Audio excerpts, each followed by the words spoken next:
दोस्तों नमस्कार। मैं बीएम मिश्र अपने चैनल अनसुने किस्से में आप सबका हृदय से स्वागत करता हूं। अनसुने किस्से में मैं इस मंगलवार आपके लिए लाया हूं कहानी सब्ज बाग। इस कहानी में हमारे उन पढ़े लिखे और मेहनती नौजवानों के हालात का चित्रण है जो राजनीति में अपना भविष्य तलाशते हैं।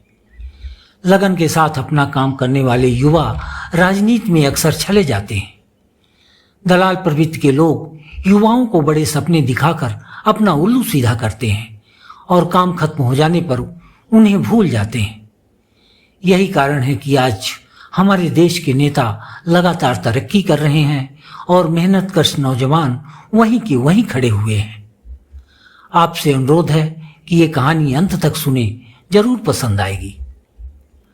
सुबह के 6 बजे थे। देर तक सोने वाले जवाहर चाचा के फोन की घंटी ने उन्हें जबरन जगा दिया।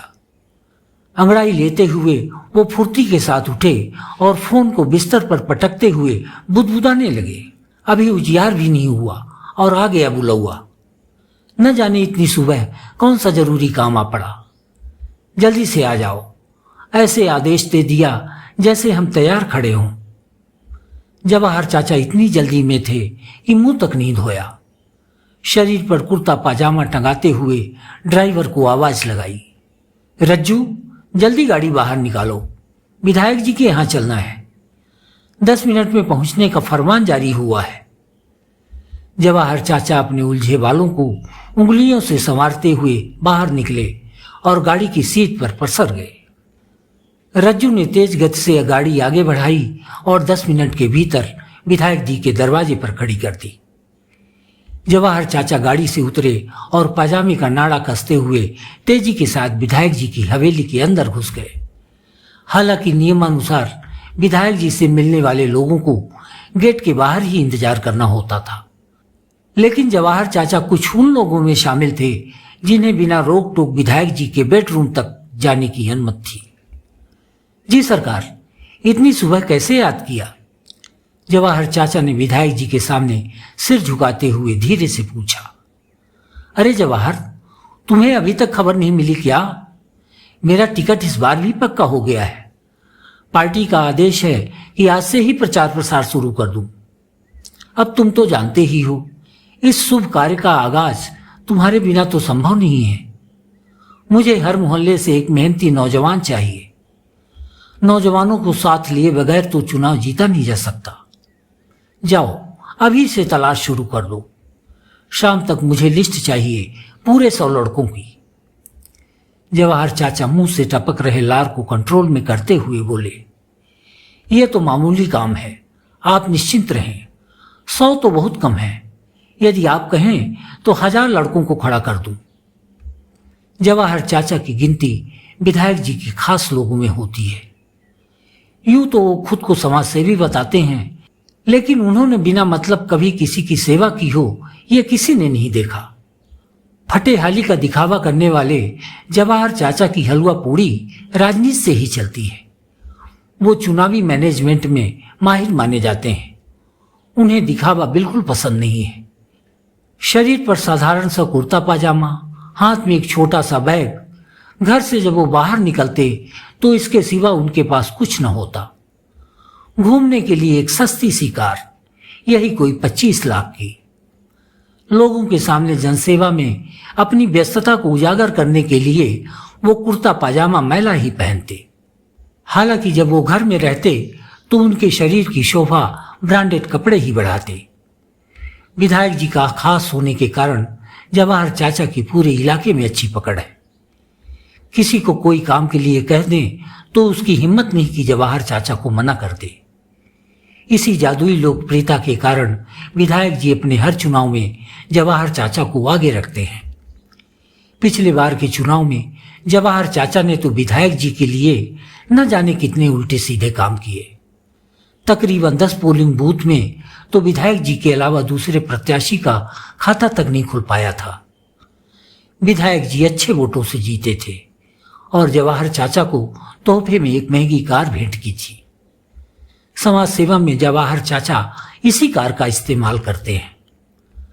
चुनाव का पूरा मैनेजमेंट समझने के बाद जवाहर चाचा विधायक जी की हवेली से सीधे घर पहुंचे। दोबारा टिकट मिलने से शायद विधायक जी भी उतना खुश न हुए होंगे जितना कि जवाहर चाचा। उन्होंने सोचा कि विधायक जी को लिस्ट क्या दूं, शाम को सीधे उनके सामने 100 लड़कों को ही क्यों न खड़ा कर दूं। घर में उनसे बैठे नहीं जा रहा था, सो हाथ में एक डायरी और पेन लेकर निकल पड़े मेहनती नौजवानों की तलाश में। जवाहर चाचा ने सोचा कि इस काम की शुरुआत क्यों न अपने मोहल्ले से ही की जाए। पड़ोस में रहने वाली रजनी चाची के बेटे सुनील ने पिछले साल ही एमए की परीक्षा पास की थी। अभी उसे कोई काम न मिला था, घर में ही बैठा था। जवाहर चाचा ने लिस्ट में पहला नाम सुनील का लिखा और रजनी चाची के घर पहुंच गए। सुनील पढ़ा लिखा है, होनहार है, विधायक जी की छत्र छाया मिल जाएगी तो उसकी जिंदगी संवर जाएगी। यह सोचते हुए उन्होंने दरवाजे पर दस्तक दी। रजनी चाची झाड़ू लगा रही थी। हाथ में झाड़ू लिए हुए ही वह घर के बाहर आई। सामने जवाहर चाचा को खड़े देख रजनी चाची हैरान रह गई। हम बरसों से पड़ोस में रह रहे हैं, लेकिन आज तक ये जवाहर कभी मेरे घर नहीं आया। कुछ न कुछ गड़बड़ तो जरूर है। न जाने ये स्वार्थी आज कौन सी माया फैलाने आया है। जवाहर के बारे में रजनी चाची सोच ही रही थी कि हास्य कला का सजीव अभिनय करते हुए जवाहर चाचा ने होठों की ओट से अपने दांतों को बाहर निकाला। क्या हो रहा है रजनी बहन? आजकल तुम्हारा सुनील नहीं दिखता, कहाँ है वो? झाड़ू जमीन पर रखते हुए रजनी चाची ने जवाहर की ओर बेरुखी से देखा। कोई काम है क्या सुनील से? अभी सो रहा है। इतनी देर तक सो रहा है? ये अच्छी बात नहीं है बहन। अब जवाहर चाचा के चेहरे के भावों ने करवट ले ली। उनके शब्दों ने अपना तुकाचोला पहन लिया। कुछ ऐसे जैसे कोई अभिनेता कॉमेडी का अभिनय करते करते अचानक सीरियस संवाद बोलने लग जाए। बहन, जगाओ उसे। कुछ काम धाम करेगा या ऐसे ही सोता रहेगा? अब बड़ा हो गया है, घर की जिम्मेदारी संभालना सीखे। कोई काम मिले तब ना।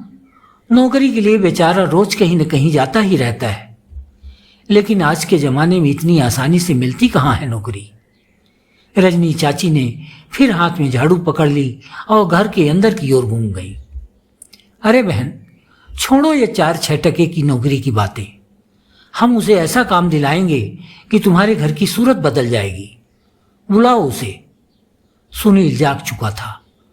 जवाहर चाचा की बातें सुनकर उसकी उम्मीदें हिलोरे मारने लगीं और वह आंखें मीचता हुआ बाहर आ गया। सुनील बेटा, इतनी देर तक सोना ठीक नहीं है। अब तुम्हारी उम्र काम करने और पैसे कमाने की हो गई है। चलो मेरे साथ, आज से ही तुम्हें एक अच्छे काम में लगाए देता हूं। जवाहर चाचा की बात सुनकर अलसाए हुए सुनील के शरीर में फुर्ती सी आ गई। उसने खुशी से उछलते हुए पूछा, सच में जवाहर चाचा, मुझे काम मिल जाएगा? बिल्कुल, आज से ही। जवाहर चाचा का दृढ़ आश्वासन पाकर सुनील उनके पैरों पर जा गिरा। जवाहर चाचा ने सुनील के कंधे पकड़कर उसे उठाया और साथ में लेकर अपने घर की ओर चल पड़े। प्रश्नवाचक मुद्रा में खड़ी रजनी चाची चुपचाप देखती रहीं।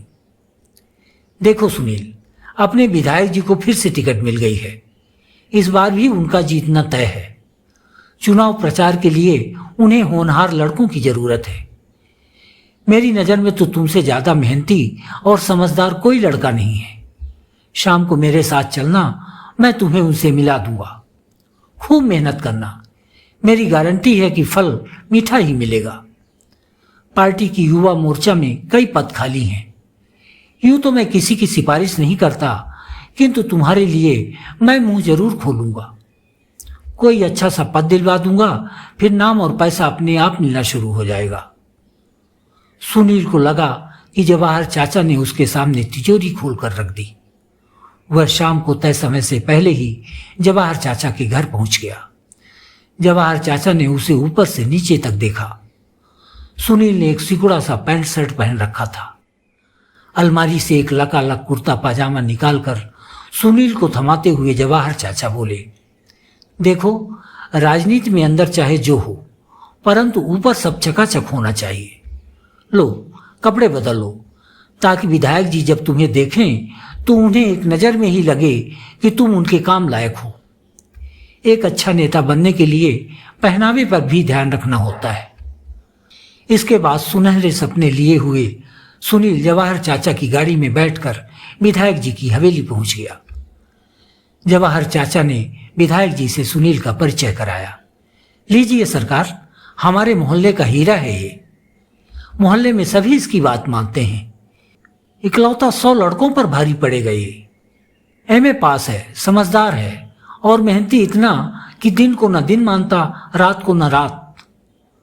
मुंह पर मुस्कुराहट का लेप लगाते हुए विधायक जी ने सुनील को अपने पास बैठाया और थोड़ी देर में ही उसे इतने सपने दिखा दिए कि सुनील को लगा कि नेतागिरी से बेहतर दुनिया में कोई और काम नहीं है। उसे मन ही मन अफसोस हो रहा था कि जवाहर चाचा ने पहले ही क्यों नहीं विधायक जी से मिला दिया।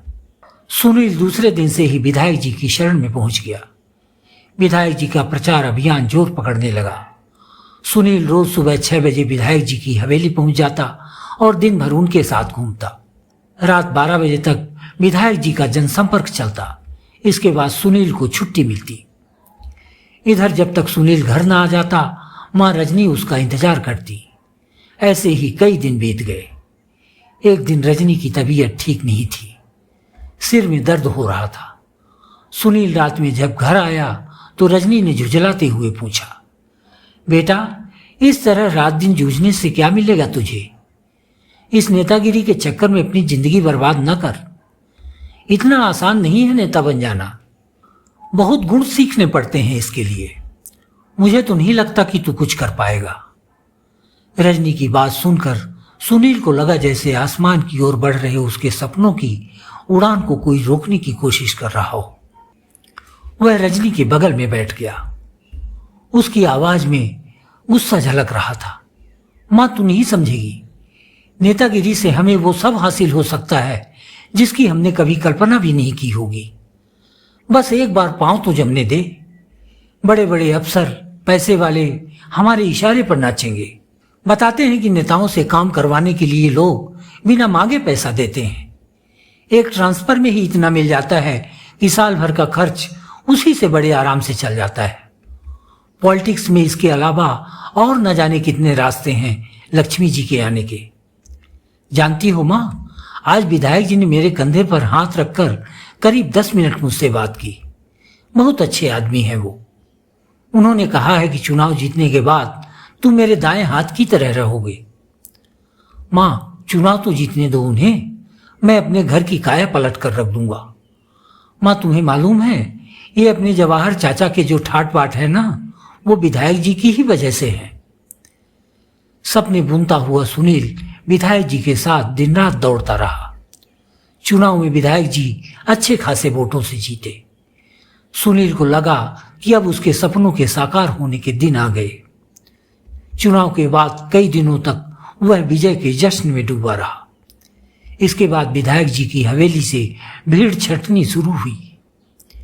विधायक जी थोड़ा फुर्सत हुए तो एक दिन सुनील ने सोचा कि अब उन्हें उनके आश्वासन के बारे में याद दिलाया जाए। पहले की तरह वह विधायक जी के कमरे तक जा पहुंचा, लेकिन दरवाजे पर खड़े गार्ड ने सुनील को रोक दिया। सुनील हैरान रह गया। जो गार्ड कल तक मेरे पीछे पीछे घूमता था, आज वह मुझे अंदर जाने से रोक रहा है। आश्चर्य से भरी सुनील की आंखें गार्ड की आंखों से पूछने लगी, तुम मुझे अंदर जाने से रोक रहे हो? तुम? हाँ सुनील भैया, विधायक जी का आदेश है कि बिना मेरी इजाजत किसी को अंदर ना आने देना। मुझे भी नहीं? हाँ आप भी नहीं। गार्ड की आवाज सुनते ही सुनील को जबरदस्त सदमा लगा। उसके हृदय में बस चुकी विधायक जी के प्रति अथाह निष्ठा गहरे आघात से चकनाचूर हो गई। वह लौट आया। घर पहुंचकर सुनील ने सारी बातें मां रजनी से बताई। मां, क्या वाकई राजनीति गंदी होती है? लोग ऐसे कैसे एक झटके में हमें पहचानने से इनकार कर देते हैं? वो दरवाजा जो अब तक मेरे लिए 24 घंटे खुला रहता था, आज वो अचानक कैसे बंद हो गया? रजनी सुनील के सिर पर हाथ रखकर बोली, नहीं बेटा, राजनीति गंदी नहीं होती, इसे स्वार्थी और लालची लोगों ने गंदा बना दिया है। खैर, तुम्हें परेशान होने की जरूरत नहीं है। कम से कम इसी बहाने तुमने जिंदगी का एक सबक तो सीख लिया। फिर रजनी सुनील का हाथ पकड़कर बाहर आई और जवाहर चाचा के घर की ओर चल पड़ी। जवाहर चाचा कहीं बाहर जाने के लिए तैयार थे। सुनील और रजनी को देखते ही वो तेजी के साथ अपनी कार की ओर भागे और उसमें बैठकर कांच बंद कर लिया। रजनी ने हंसते हुए सुनील की ओर देखा। मुझे पहले ही मालूम था, ये जवाहर तेरा नहीं, अपना भविष्य सुधारने के लिए तुझे ले गया था विधायक जी के पास। हर चुनाव में नौजवानों को सब्जबाग दिखाकर ये सिर्फ अपनी तिजोरी भरता है। बेटा, हमारे यहाँ राजनीति का यही तो रोना है। जवाहर जैसे लोग मोटे हो रहे हैं और तुम जैसे बेरोजगार बार बार चले जा रहे हैं। मित्रों, आपको ये कहानी कैसी लगी कमेंट बॉक्स में हमें जरूर बताएं और इसे लाइक व शेयर करना न भूलें। और हाँ, यदि आपने अभी तक हमारे चैनल को सब्सक्राइब नहीं किया है तो तुरंत कर लें। अगले मंगलवार हम फिर मिलेंगे एक नई कहानी के साथ। धन्यवाद।